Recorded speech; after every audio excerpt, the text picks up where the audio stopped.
อ๋อสบายดีสบายดีอ่าน้องสุยบ่น่ะอ๋อน้องสุยกับน้องมืดน้องลุยไปใส่น้องเลยไปหาเฮ็ด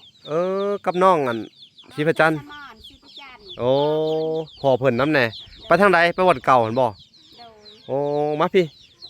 มาเอากระสอบนี่เด้อกระสอบเด้อโดยมอบให้เลยขอบคุณขอบใจแม่ตู้เด้อขอบใจ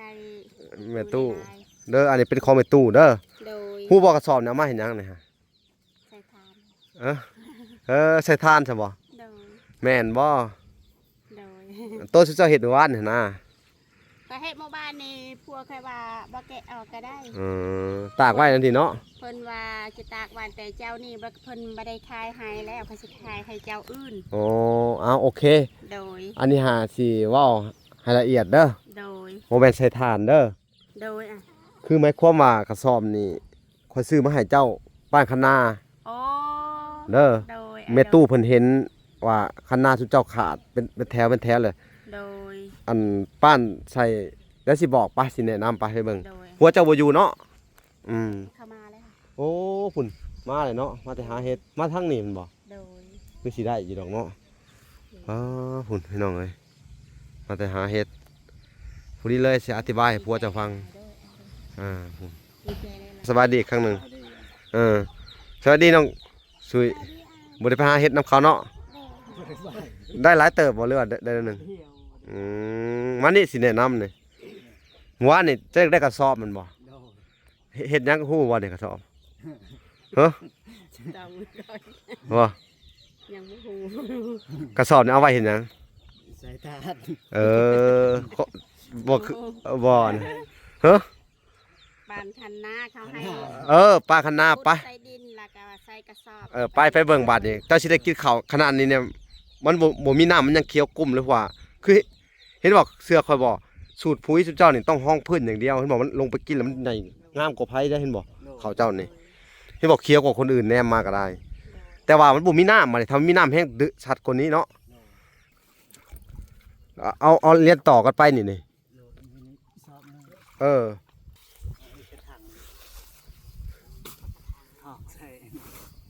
บ่เปลี่ยนกันให้เมื่อยกับเปลี่ยนต้องเมื่อยส่วนกับให้ผัวอีกป่านนี่หลายบ่100กระสอบพูนมื้อนี่ฮะอย่างเจ้าไส้นี่ไส้ประมาณ6-70เนาะ6-70กระสอบกับผู้นี้แหละที่เหลือจะเอาไปใส่ทานบ่หรือว่าเก็บไว้วันยามมันลุอีกบัดนี้ก็ได้แล้วแต่วันนี้มันสิแตกต่างรถจะใส่กระสอบบัดนี้เด้อแต่สิมีน้ำนะก็น้ำก็สิล้นลงไปนี้มันนี่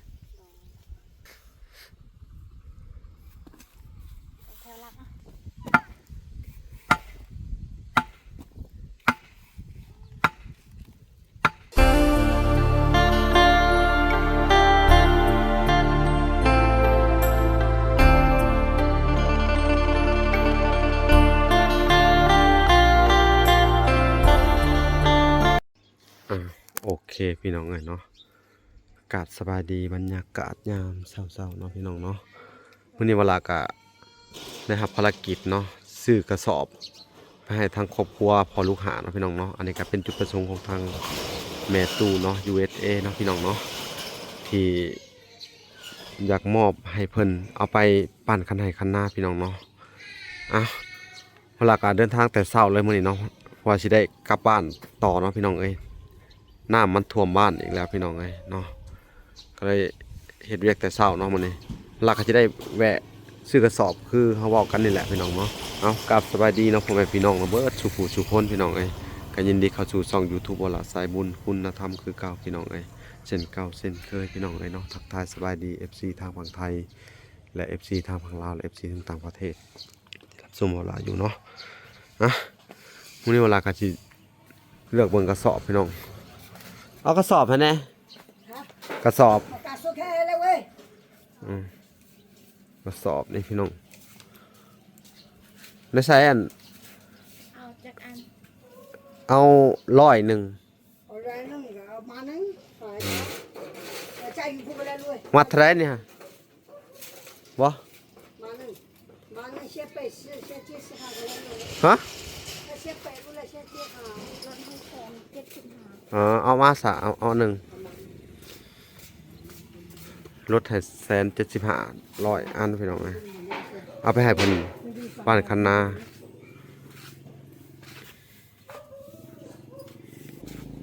น่าล่ะพี่น้องอันนี้100อันเนาะ 乱呀是。หึ 乱。 100เนาะ100กับราชจ่ายก่อนพี่น้องในบ้านนะ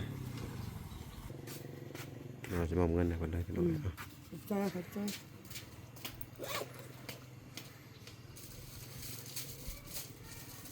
ถ้าเอาเงินทอนก่อนพี่น้อง 发盘。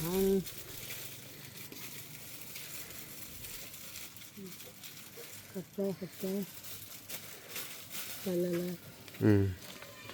โอเคพี่น้องเอ้ยไปหาพอลูกหากันเลยพี่น้องเอ้ยโอเค หลังจากที่เวลาเดินทางมาหอเนาะพี่น้องทางเฮือนซาดเพิ่นก็ป้าโธ่เงียบเหงาเลยมื้อนี้คือบ่เห็นน้องๆเพิ่นบ่ฮู้พากันไปไสเบิดเนาะสบายดีสบายดีน้องสุยบ่น่ะอ๋อน้องสุยกับน้องมืดน้องลุยไปไส น้องเลยไปหาเฮ็ด กับน้องอันชีพจันทร์ สมอนชีพจันทร์ โอ้พ่อเพิ่นนำแน่ไปทางใดไปวัดเก่าหั่นบ่ โดย โอ้มาพี่มาเอากระสอบนี่เด้อกระสอบเด้อ โดย มอบให้เลย ขอบคุณ ขอบใจแม่ตู้เด้อ ขอบใจ แม่ตู้เด้ออันนี้เป็นของแม่ตู้เด้อ โดย ฮู้บ่กระสอบเนี่ยเอามาเฮ็ดหยังนี่ฮะ ใส่ทาน ใส่ทานใช่บ่ โดย แม่นบ่ โดย โตสิเจ้าเฮ็ดเมื่อวานนี่นะ ไปเฮ็ดหมู่บ้านนี่พวกใครว่าบ่แกะออกก็ได้ ตากไว้นั่นทีเนาะ เพิ่นว่าจะตากหวานแต่เจ้านี่บ่เพิ่นบ่ได้ขายให้แล้วเพิ่นสิขายให้เจ้าอื่น โอ้เอาโอเค โดย อันนี้หาสิเว้าให้ละเอียดเด้อ โดย บ่แม่นใส่ทานเด้อ โดยคือหมายความว่ากระสอบนี่ข่อยซื้อมาให้เจ้าบ้านคณา โอ้ เด้อ โดย แม่ตู้เพิ่นเห็นว่าคณาสุเจ้าขาดเป็นแถวเลย โดย อันป้านใส่แล้วสิบอกไปสิแนะนำไปให้เบิ่ง โดย หัวเจ้าบ่อยู่เนาะเข้ามาแล้วค่ะ โอ้พุ่นมาเลยเนาะมาแต่หาเฮ็ดมาทางนี้มันบ่ โดย คือสิได้อยู่ดอกเนาะพุ่นพี่น้องเอ้ยมาแต่หาเฮ็ดผู้นี้เลยสิอธิบายให้ผัวเจ้าฟังพุ่น ดีใจหลาย โอ้มาแล้วพุ่นพี่น้องมาแต่เบิ่งเตานำเนาะ ๆโดย มาแต่ใช้น่ะหาเฮ็ดปวกได้อยู่บ่ได้แล้วเดียวเนาะ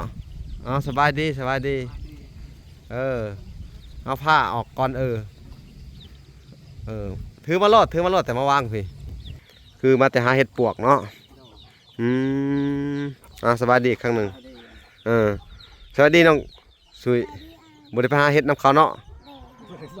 ได้หลายเติบบ่หรือว่าได้หนึ่งมานี่สิแนะนำนี่หัวนี่จะได้กระสอบมันบ่เห็ดหยังฮู้บ่เนี่ยกระสอบจำบ่ได้ บ่ ยังบ่ฮู้ กระสอบนี่เอาไว้เห็ดหยัง ใส่ทาน บ่คือบ่นะฮะ บ้านคันนาเขาให้ ป้าคันนาไป ใส่ดินแล้วก็ใส่กระสอบ ไปเบิ่งบาดนี่เจ้าสิได้กินข้าวขนาดนี้เนี่ยมันบ่มีน้ำมันยังเคี้ยวกุ้มเลยว่าคือเห็นบอกเสื้อคอยบอกสูตรปุ๋ยสุดเจ้านี่ต้องห้องพื้นอย่างเดียวเห็นบอกมันลงไปกินแล้วมันใหญ่งามกว่าไผได้เห็นบอกเขาเจ้านี่เห็นบอกเคี้ยวกว่าคนอื่นแนมมาก็ได้ แต่ว่ามันบ่มีน้ำมานี่ถ้ามีน้ำแห้งดึชัดกว่านี้เนาะไปเบิ่งไปเดี๋ยวคอยสิแนะนำให้ไปอันน่ะเข็นใส่อันน่ะเด้อเข็นใส่รถแล้วก็ตรวจสอบเอารถเข็นใส่แล้วก็เอาปีกไม้เฮ็ดคือเก่าเด้อคือไปสิกะนี่ตัวมันลุผ่านมานี่ไปเบิ่งเดี๋ยวสิแนะนำให้ผู้ใหญ่เพิ่นบอกมาคือทางแม่ตู้เด้อจะใส่ปีกไม้นี่ถึงแล้วนี่บัดสิได้นี่คือบัดสินี่เจ้าก็ใส่กระสอบนี่พุดใส่กระสอบ2 สอบแล้วให้น้ำมันล้นไปแล้วก็ใส่ปีกไม้แล้วให้น้ำมันล้นผ่านไปเนาะไปเฮ็ดเด้อคือเพิ่นบอกว่ามื้อนี้อันน่ะ ในช่วงมันแดดนี่เฮ็ดตัวนี้ให้มันแล้วก่อนเพิ่นบอกว่าจังไปเฮ็ดทานเด้อ โดย นี่คือว่าสินี่น้ำนี่เจ้าสามารถเอาน้ำได้เลยนี่น้ำกำลังไหลมานี่นี่ดินใกล้ๆนี่เอาคันนาตัวนี้เจ้าก็ได้ตัวเจ้าขึ้นสูงเลยเอามาใส่กระสอบไว้นี่ เอาไว้ทำนี่นะครับ เออแต่ตัวนี้ก็ขุดออกใส่กระสอบให้น้ำมันไหลลาดไปนี่คือหมายความว่าเจ้าสิใส่แนวนอนก็ได้หรือว่าใส่แนวควงก็ได้ แต่ว่าเอาแป้นกั้นเนาะกั้นแล้วก็พอให้น้ำมันเลือกเข่านี่นะแล้วก็ให้มันน้ำเวลาน้ำมันมากก็มันไหลผ่านไปตกไปกระสัดเนาะอันนี้คือกันขั้นหน้านี่มันสูงกว่าโอเคนี่แต่เอาใส่ประมาณนี้แหละนี่ น้ำล้นเนาะ ให้มันน้ำมันล้นผ่านไปเลยมันก็บ่เสาะอันกระสอบจะไปอีกบัดนี่ โดย มันมีจักคันแหละมันนี่ไปรอบเพิ่งหลายคันน่ะอันนี้ลงมือเห็ดแล้วเด้อ โดย กระสอบได้เลยดีใจจะบ่ได้กระสอบเมื่อวานนี่จมอยากได้กระสอบเมื่อวานนี่น้องเขามีกระสอบเพิ่นว่า ไปปีกบ่อยู่ บ่อยู่แม่นแล้ว มื้อนั้นก็รถไถคันหนึงนี่ รถไถคันหนึงเพิ่นเอามาใส่ฮะเขาได้หามันมีน้ำเลยจะฮู้ว่าเข้างามเลยจะหว่านปุ๋ยใส่คือข่อยเว้าฮะอันนี้ฮะจะเฮ็ดบ่ถูกสูตรมันซื่อๆได้นี่ถ้าเจ้าเฮ็ดถูกสูตรมันฮะเขาเจ้าก่อสำหัวนี่บ่จักคือหมายความว่าเจ้าไทยแล้วเจ้าหวานปุ๋ยห้องพื้นนะ โดย นี่เห็นบ่โอ้ข้าวนี่จะเป็นมันอยากงามเนาะดูกกอมึงดูเขียวอมถุ่มอันนี้คือกันเด้อจะเห็นรถถ้าน่าจะมีน้ำปุ๊บนี่จะฮู้ว่าผลลัพธ์มันจะเป็นจังไดมันได้กินน้ำสม่ำเสมอมันได้กินปุ๋ยสม่ำเสมอข้าวจะสิงามขนาดมีแต่ว่าเอาปีกไม้มาใส่เอาปีกไม้มากั้นไว้สิ โดย แล้วก็ให้น้ำมันนั่นเด้อ ประมาณเท่านี้เนาะ ให้น้ำมันต้นผ่านไปมันก็บกขาดดอกบัดนี้มันต้นหลับไปเลยนะเพราะว่าน้ำมันลดกับมันลดผ่านกระสอบมันบ่เสาะดอกเข้าใจบ่นี่แถวนี้เอาดินแถวนี้เนาะหรือว่าจะสิลงมือเห็นเลยก็ได้ เฮ็ดนี่แหละ เห็นเลยแล้วตอนนั้นเช้านี่เนาะเห็ดตัวนี้ก่อนเด้อเพิ่นบอกเด้อโอ้ตัวนี้มันหัวมันจะใช้สาน้ำมันกำลังขึ้นหัวได้ก้นนี่แล้วก็สอบหยัดเข้าไปเล่นนี่อ๋อในตอไม้ของหัวเนาะนี่แล้วก็สอบหยัดเข้าไปโลดขุดกว้างๆแล้วก็สอบหยัดเข้าไปหมูมีนั่นบัดหมูมีหัวตัวนั้นก็เห็ดให้มันล่นคือเขาเอาเดี๋ยวก็สอบไปแปะใส่เด้อนี่พี่น้องเลยเขาเพิ่นก็งามมาเลยล้อแต่ว่าน้ำมันผัดฝุ่นหนี้เบิดแหละเนาะ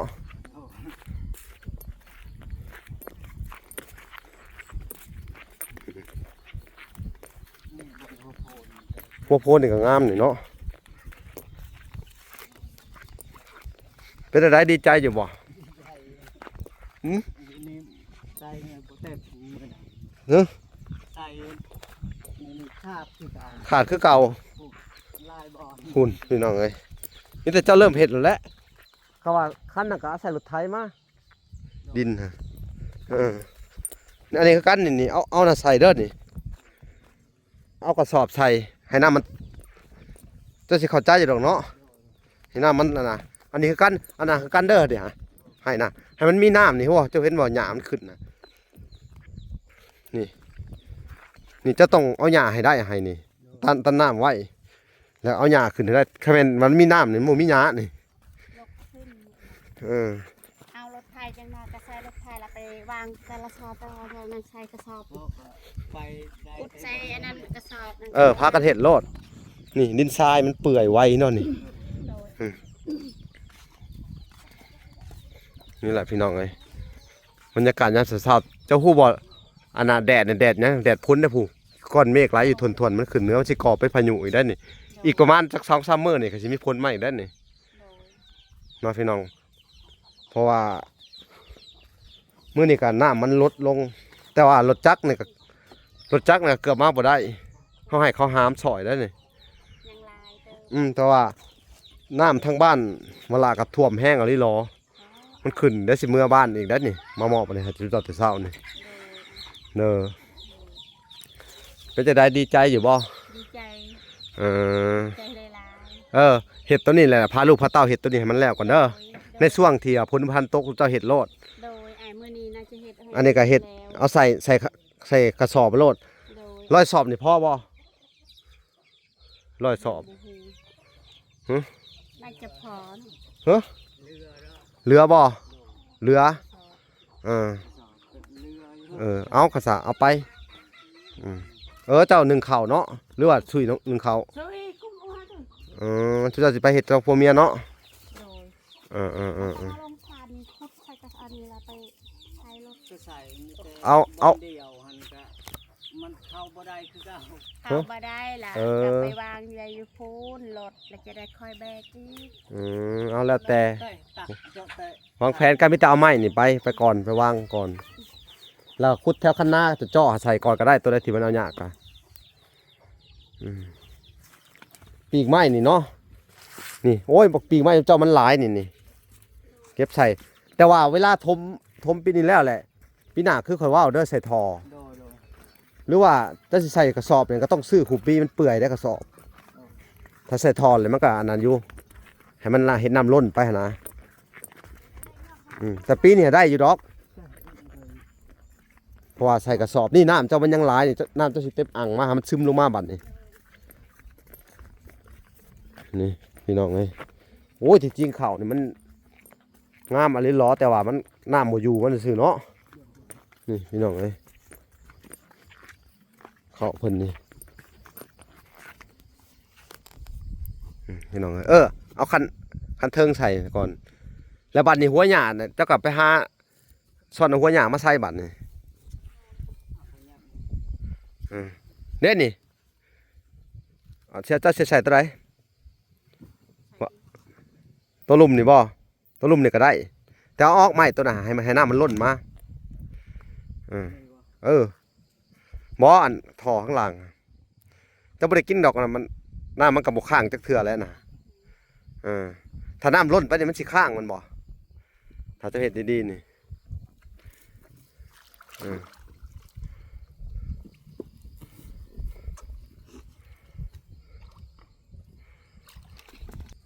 คุณพี่น้องเอ้ยใครเนี่ยแต่ว่าเอาดินขึ้นไว้สูงก่อนเนาะ โดยหมูเป็นหยังเอาในหน้าเทิงใส่หมูมีดินโอเคเลยอันนี้ใส่ประมาณ5 สอบหรือ6 สอบกันน้ำผ่านได้บัดนี้โอเคเลยไล่บัดนี้คือว่ามื้อนี่พากันเห็นให้มันแล้วเด้อทุกเจ้าจงพากันไปเฮ็ดอย่างอื่นเด้อ โดย อันนี้ก็คือผู้ใหญ่ที่ซื้อ โดย อันกระสอบแล้วก็ซื้อชุดรถทอกรถไถให้เจ้าคือเก่าคือเม็ดตู้คือเก่าเด้อ โดย มีตู้ก็เป็นห่วงคุณเจ้าเข้าใจนะคุณพี่น้อง จะดีใจหลาย เราเห็นว่าเราว่าเขาจะเป็นมันอยากงามเราว่ามันหมูมีหน้ามันซื่อแม่นบ่อะไรพี่น้องไอ้บ้านนี่พอได้กระสอบมาแล้วเพิ่นก็พากันเฮ็ดเลยเนาะ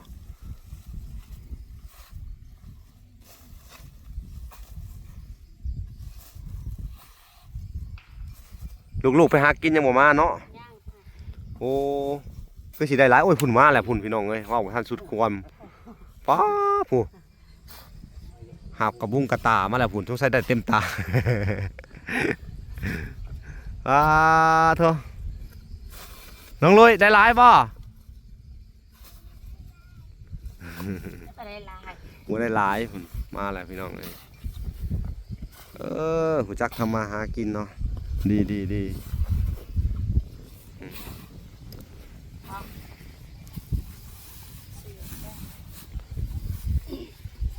มัดปากเอาก็ได้ อันนั้นมัดปากมันนะ มัดปากแล้วก็ทิ่มลงไปโลดทิ่มลงไปแนวนอนก็ได้ เอาไปเจีย นอนควางอันนั้นเด้ในใส่ป้าพี่น้องเอ้ยมันคือบานเนาะ มืดบานแล้ว บดบ้านหาเนาะเนี่ยเอาได้ดอนได้นี่น้องเลยแถวใกล้ๆเฮานี่เนาะ แต่หมู่บ้านนี่ แถวหมู่บ้านนี่ได้อยู่เนาะได้จิหล่อมานำเอาไปบ้านนี่เอาสบายดีดีลูกสบายดีน้องพากันไปน้องศิวจันทร์ด้วยซะ อยู่ทันหน้า ยังพันมาหาคนละบ่อนเนาะ หาคนละบอน ว่าแยกย้ายกันไปหาโอเคอยู่หุ่นพี่น้องป่าบอนจุเพิ่น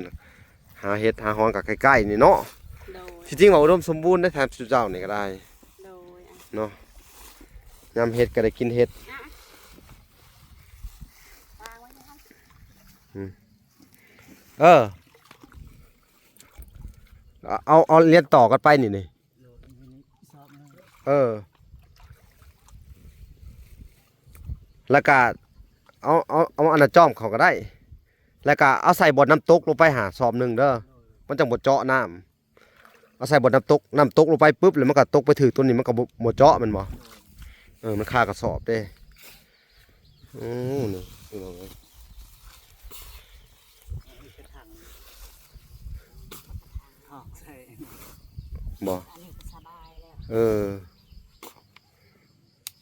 เปลี่ยนกันให้เมื่อยกับเปลี่ยน โดย เจ้าเมื่อยส่วนกับให้ผัวอีกป่านนี่ ลายอยู่ดอกดินอยู่เลย หลายบ่เออ เต็ม 100กระสอบพูนมื้อนี่ฮะอย่างเจ้าไส้นี่ไส้ประมาณ6-70เนาะ6-70กระสอบกับผู้นี้แหละที่เหลือจะเอาไปใส่ทานบ่หรือว่าเก็บไว้วันยามมันลุอีกบัดนี้ก็ได้ แล้วแต่ข้าวเจ้านี่จะแม่นมันอยากงามนี่มันหักบ่มีน้ำเนาะดำปื้อเลยเนาะ หนักปื้อเลย อ๋อแต่ก่อนนี่อันน่ะบ่ได้ใส่ปุ๋ยแตกต่างกันบ่ ใส่ครับเพื่ออันนั้นบริห้องพื้น เออ คำว่าบริใส่นั่นแหละ แต่ก่อนอะไร โดย เนาะ หลายเอ้ยหนึ่งช่องถูกเดือไปเยีย กับ ใส่ หูวิธีใส่ เออก่อนชีดำนี่ เขาให้ไถก่อนแม่นบ่แหละไถได้แล้วหว่านไปจังคาดถมเนาะคาดถมแล้วก็ดำปักใส่แล้ววันนี้พอเขามันติดแล้วมันก็เท้าหากินสารอาหารเนาะคือว่าสินี่เห็นบ่มันกลายเป็นปุ๋ยห้องพื้นเขาเอิ้นว่าเจ้าก็อ่านมันก็ในกระสอบมันน่ะเขาบอกสูตรห้องพื้นเออคือว่าใส่มันเต็มมันหน่อยแท้นะมันเปลืองกระสอบด้วยฮะ ตักใส่นี่ก่อน เสองคนแม่ยอดึงเถอะกันโหลดตักใส่นี่บ่เอาตักเอาดิตัวสูงๆฮะแล้วแต่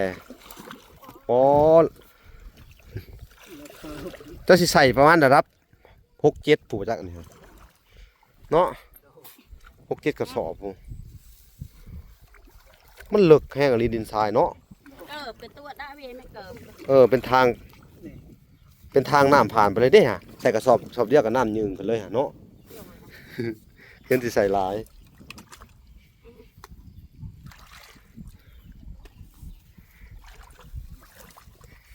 หัวหญ้าก็เอาไว้ เดี๋ยวจะได้ให้มันแมน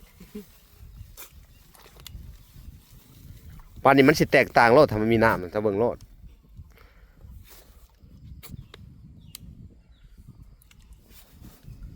สิได้ข้าวเนาะมึงนุ่งงามมาเลยรอหักน้ำบ่เก็บเนาะป่านนี้หญ้าแล้วมันสิขึ้นหลายบัดนี้ถ้าเจ้าบ่ตึงน้ำไว้สิ มันต้องใส่ ใส่ให้มันเต็มไปซะโลดโอ้ใครแต่มีข้างนี่เนาะใครแต่ว่าอันน่ะเพิ่นป้านคันหน้าสูงไว้เนาะสำหรับก็บ่มี คำว่าสูงวันโมคาปันใดแล้วใครวะเอาแบบตำๆใหญ่ ต่ำคือเก่า บ่คือเก่าแต่สิเฮ็ดได้ก็คือเก่าคันดินทรายมันเหมือนดินต้มกับขาดนะมันเป็นแบบนี้นะถ้าเจ้าโบจะเห็นน้องสะบ่เขาระบายข้างหนึ่งแต่ข้างหนึ่งต้องเฮ็ดดีๆเฮ็ดไปสิใส่กระสอบไว้แต่ละปีคือกันถ้าว่าอยากให้น้ำอยู่คันข้างได้ข้างหนึ่งสูงหรือข้างหนึ่งต่ำให้น้ำมันมาแล้วมันต้นไปได้นะต้นไปได้ต้องใส่กระสอบแบบนี้เหยียบลงบัดนี้ ๆทับตรงนี้อีกทับต่อกันใส่ที่เต้อีกเออได้เห็น ต่อกันอยู่นี่ ต่อกันบัดนี้เป็นกิ๊กซอว์นะโอ้คักเลยบัดนี้ กันไว้เมื่อกี้นี่กันไว้ปานนี้ กัน เห็นแล้วจังกัดก็ได้ เอกสาร แล้วบัดนี้เอาใส่บนน้ำตกศอกหนึ่งเด้อ โดยอ่ะ น้ำตกลงไปฮะมันจังบ่เสาะ นี่น้ำตกนี่ หรือว่าใส่2 ศอกก็ได้บนน้ำตกฮะจังบ่เสาะไปหรือใด แล้วก็ หาไปอีกกระสอบ เอาปีกไม้นะไปกั้นไว้ในบนน้ำตก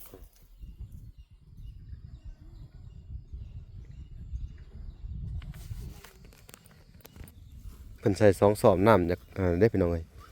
น้ำจากยืงขึ้นแล้วเนาะโอ้ไว้อยู่น้ำมันมาไว้อยู่น้ำนี่ มาไว้เลยน้ำเป็นน้ำออก เออคัก น้ำมันออกเอาไว้เลย คักแล้วสนามนี่มันถ้าจะบอกอันน่ะกั้นน้ำไว้ย่ำนี่เบิดแล้วน้ำต่อไป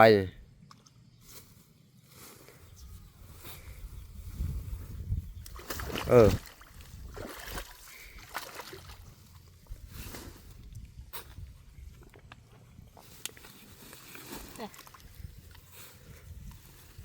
ให้นากาประมาณอีก3-4 ซอฟฮะกันอีกโอ้ยังหลายไห้อะไรได้อนี่เนาะ โดย เกือบทุกไห้แล้วท่านซะ ทุกให้เลยได้เมื่อวานนี่กระปานที่พูด เออ บ่อยู่ดอกตัวน่ะฮะ อยู่ มันมามันก็ผ่านน้ำไปเสาะไปอีก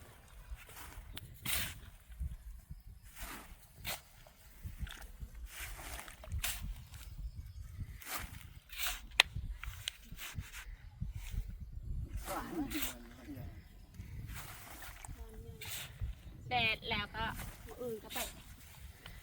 เฮ็ดนี่อายอีกมื้ออื่นเตานี่ก็ปิดแล้ว พิษและเตา ปิดแล้วมื้อนี้ก็เฮ็ด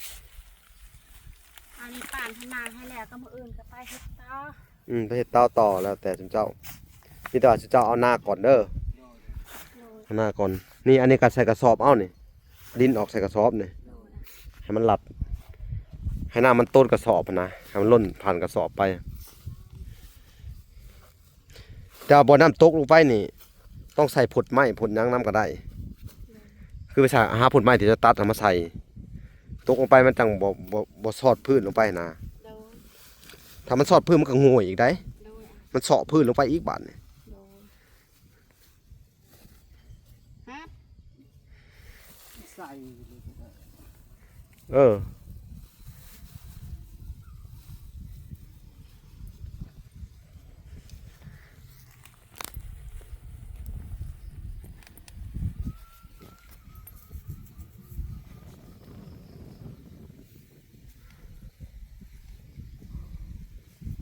มึงดูพี่น้องไอ้ลม ใส่แบบนี้ ใส่สั่นแหละ เออ ยุเข้าไว้ ยู ยุเขามันจำโลดแล้วก็เจ้าก็เหยียบลง เออ อืม หมอยมันหลัดเข้าไปหากันน่ะเหยียบแจ้มันเข้าไปหั่นเด้อหมอยน้ำน่ะมันหลัดเข้าไปพุ่นอันเด้บาดนี่มันเป็นคันแล้วบาดนี้เนาะใส่ไป3 สอบแล้วเด้สูงขึ้นเลยใส่ไปอีก1 2 3 4 สอบหนึ่ง พอดีซ้ำนั่นแหละให้น้ำมันล้นไปเนี่ยปาดแถวหน้าเจ้าหัดกระใส่นะกระสอบอีกหรือว่าหาผุดไม้มาใส่แล้วก็กระสอบเต็งไว้บ่ให้น้ำมันเสาะพื้นนะ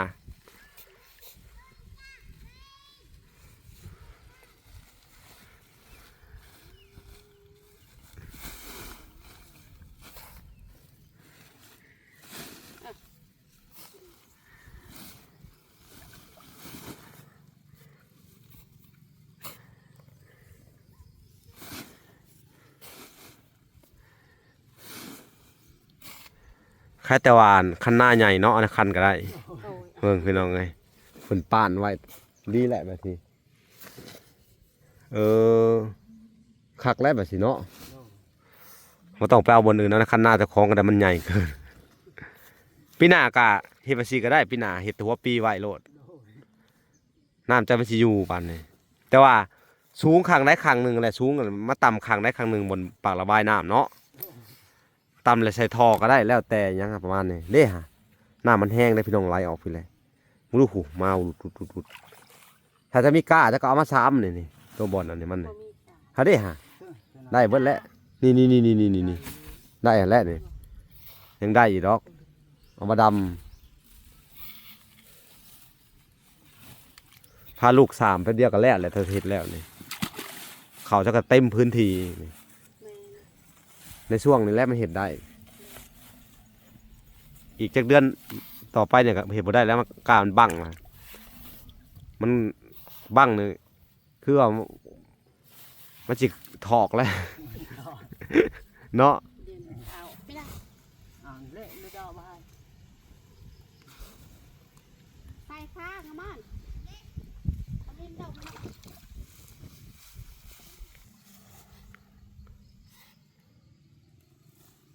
า ใส่เตียบ สีแล้วล่ะพี่น้องไอ้เนี่ยใส่อีก3 สอบเนาะ4 สอบพอดี ดอก ได้น้ำไหลออกข้างแค่เห็นว่ามันเสาะ ไหนเจาะเนื้อเหมือนนั้นน่ะ ซึมข้าง เปิด แล้วก็ สองสอบ แล้วก็อาดาเห็นว่าข้างมันไหลออกข้างเจ้าเอาอันน่ะมือย่ำให้มันเข้ากันให้มันแจบเข้ากันเสมอกันเหยียบกระสอบให้มันอัดเข้าไปฮะ เหยียบตีนกระสอบ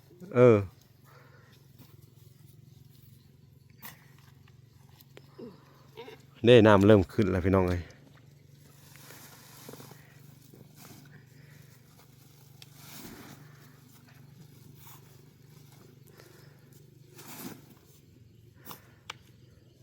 ปากละวายมันกว้างก็โอเคนี่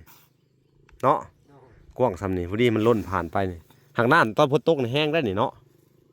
ตก บ่ให้มีตั้งก้อยแม่เลย น้ำมา มีแต่ ต้นถึนเลยเนาะ เอาไปฟังก่ มันมาจากไหหน้าคนน้ำแน่พี่น้องไอ้ทางนี้เนาะ ไว้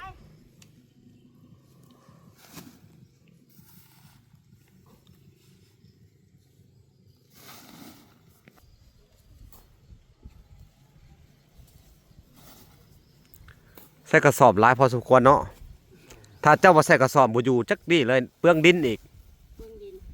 เมื่อยอีกเมื่อยทิ่มซื่อๆเนาะ เอาแล้วก็ใส่นั้นบ้านนี่คน วันนี้มันสิแตกต่างรถจะใส่กระสอบบัดนี้เด้อแต่สิมีน้ำแล้วก็น้ำก็สิล้นลงไปนี้มันนี่ตัวนั้นก็ไปใส่กระสอบอัดไว้ให้น้ำผ่านไปพุ่น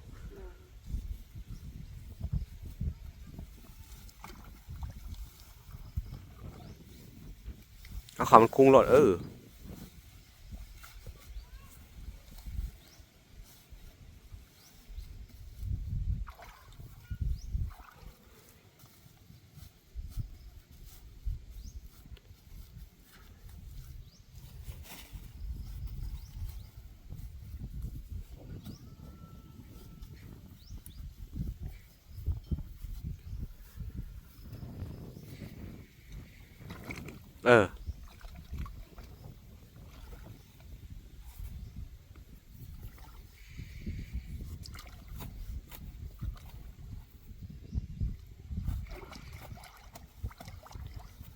คุณแม่ไปอีกแล้ว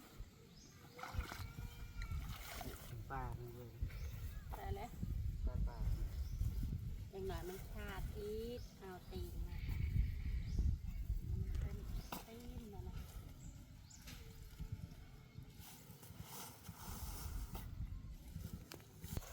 พี่น้องเลยคันหน้าเพิ่นก็ได้ดินหลายเติบแล้วนี่เนาะป้าขาในกระสอบแล้วพี่น้องเอ้ยนี่น้ำนี่หาม2 ดึง อันนั้นจะกระสอบดินลงไปฮะมัดก้อน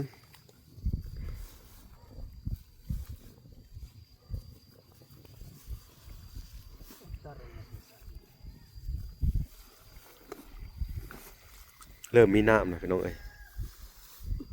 พอแต่ว่ามันต่ำแห้งเลยน้ำมันหาทางออกคุณดู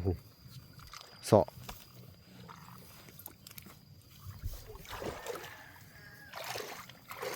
ดินอันนี้ดินทรายมันเปื่อยเลยอันนั้นเนาะถึกน้ำมันก็เปื่อยเลย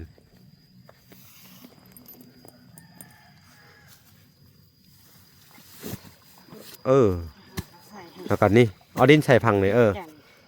ข้างหน้ามันจะส่วนดินใส่บนรถก็ได้ฮะบนละส่วนแล้วก็เหยียบลงแล้วก็ข้างล่างนี่ก็กันเนี่ยเอาดินตัวนี้มาอัดเนี่ยคักแล้วบัดนี้เนาะ โดย อ๋อโถ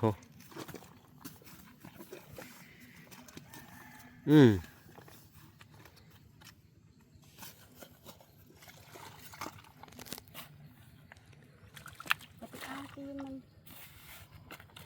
เอานี่เลยสูงนี่ เหยียบลงบัดนี้ใส่ข้างหน้าเหยียบลงโอ้ดีขึ้นแล้วบัดนี้นี่มันก็เซาเลยเนาะ มันก็หยุดเลยพี่น้องเอ้ยถ้าใส่ได้นี่โอ้มันสิแน่นได้บัดนี่สิได้น้ำแล้วบัดนี่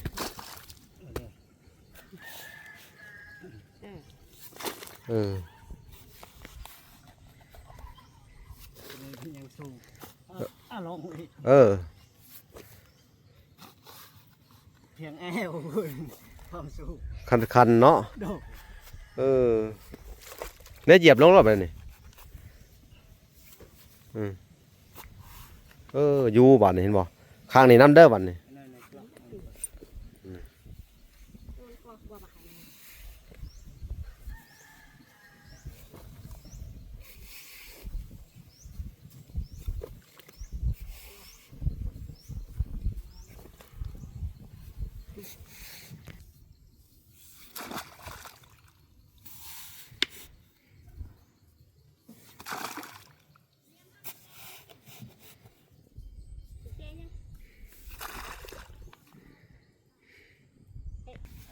กล่องออนไลน์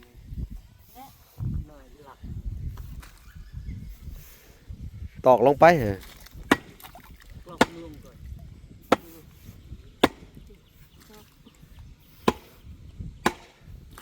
นี่ลักกั้นตัวหน้านี่พี่หน้าจ้างมันสิอันน่ะไปครับว่าปานได้สำนี้เนาะแต่ว่าเฮ็ดบ่ละวายคือเก่าก็ได้แต่ซื้อกระสอบมาแซมซื่อเนาะ แถวหลักอ่ะ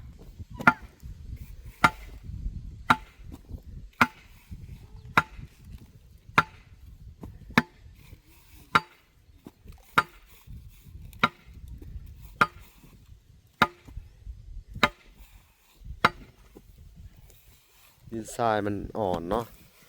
ตอกลักก็ง่ายเนาะพอแล้วใส่นะมันนี่ใส่กระสอบอันนี้ทางหน้ามันนี่จะใส่เต็มแล้วก็ใส่กระสอบอัดไว้อีกบัดนี้ใส่กระสอบอีก2 สอบ เจาะอุ้ย เลยเห็นมันเอ็นไปด้านกลางอะเด้อหน้ามามันก็เอ็นไว้ว่าซั่นนี่พี่น้องเอ้ยโอ้ไว้อีหลีบาดนี่ท่วมอะไรขึ้นพุริสิเต็มมันหน้าแหละพี่น้องเอ้ยบาดนี่นี่โอ้คักเลยมีน้ำขังเลยบาดนี่ กำเงินหมุ้ยกระสอบนี่วันนี้มันเห็ดไปน้ำกับลุไปน้ำเนาะ แมนบ้านนั่นแมนบ้านนี่ นี่พี่น้องเอ้ยมันเอาดินเจือนไว้ไปจนโน่นนี่ ห้านดีเจาะหมกเอกเครื่องกระสอบตัดแอนนี่นะ เห็ดแบบว่าใส่กระสอบแล้วก็ใส่ไปแป้ไปนะ โด 2 สอบ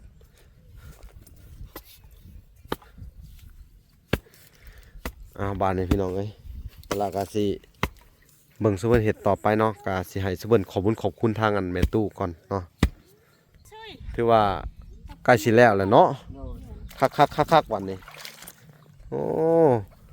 มึงดูพี่น้องเอ้ยน้ำก็ ตู้ ตันแป๊บเดียวนึงก็แล่นขึ้นริบๆเนาะ โด ดีใจเนาะบัดนี้เนาะดีใจอยู่ว่าบัดนี้ได้กระสอบ ใจ เอาว่าล่ะสิ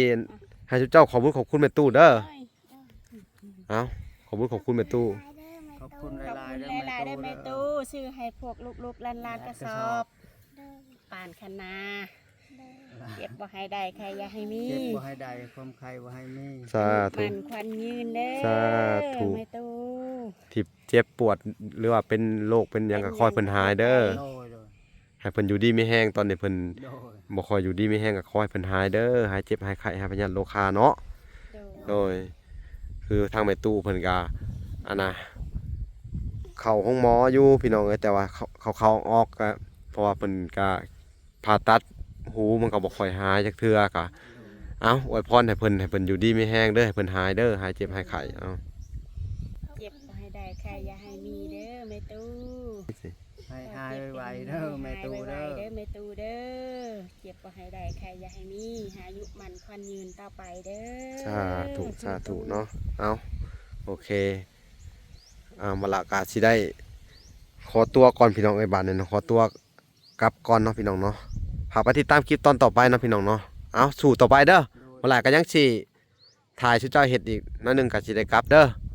โอเคพี่น้องเอ้ยพบพอกันใหม่คลิปหน้าเนาะคลิปนี้ขอกล่าวคำว่าสวัสดีและสวัสดีเด้อบ๊ายบาย